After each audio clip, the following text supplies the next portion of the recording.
Welcome back. In this video, I'll show you how to change the lock screen clock style on your Redmi Note 14. So I'm using the Redmi Note 14 Pro Plus, but the same steps should apply for the other Redmi Note 14 phones. So all you have to do is open the settings. And then within the settings, scroll down and select personalization, tap on it. And then all you have to do is simply tap on the lock screen, or you can simply select lock style. So choose whichever. So you can tap on the lock screen and then it will take you to the lock screen editor. All you have to do is simply tap on customize.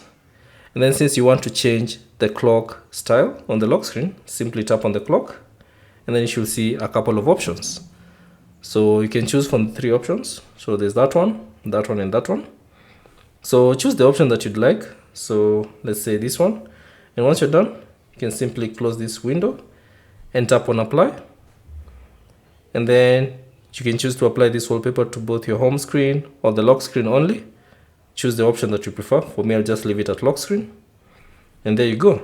You have successfully changed the lock screen clock style on your Redmi Note 14.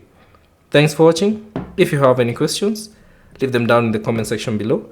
And if you found this video useful, consider leaving a like and subscribe to the channel.